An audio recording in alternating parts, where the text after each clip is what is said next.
Etxean zego zer gordetzen duzu, ez da? Jonena, Bai. bai. Beti joeten zan, gehiz zegoenean, egon zan Deustun, klika, Dr. San Sebastian ze, antxe zegoen, eta nire zenarra goiztarrasti joeten zan. Eta baten zijoan eta zegoen, pasago, familia guztiz zegoen. Ai, Juan Mari, creo que está en las últimas, creo que está en las últimas. Creo que está en las últimas, eta deitu jotzen begori. Bego.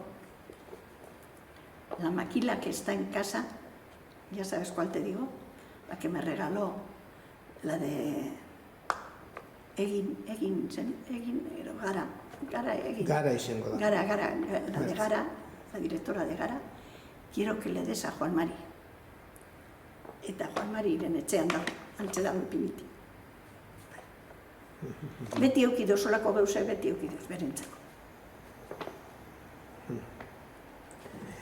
Badakizu zelan urten egon izarretik. Hola nebatute Jonek, ametik, eta beste batetik Diana. Beste mutil guria bebai. Abestuten, Paris se quema, París bombardeado por un zeppelin. Jontxo. Bueno, zure bizitzari buruz esan... Kasualidadea barriz, Jon hartu erenean, egon zanean Juan Marigaz, harinauko egunean, edo bi egunean, hil zitzaion Anaizarra, aksidente baten. Anaizarra hil zen. Eta ama, babetu, bata barrure eta bestie barrure.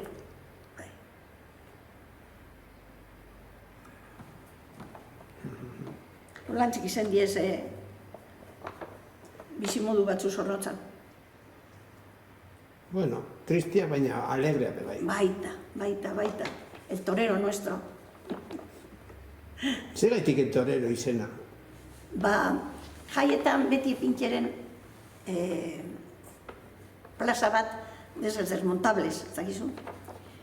Orduen kuadrilla, esa eren, vamos a torearle nosotros también. Eta Jon presentatu zen bera como torero. Eta hortik aurrera izan da el torero izan da, bai. Horrek argazkiape bai uste dut eta zela horretakoak. Bai,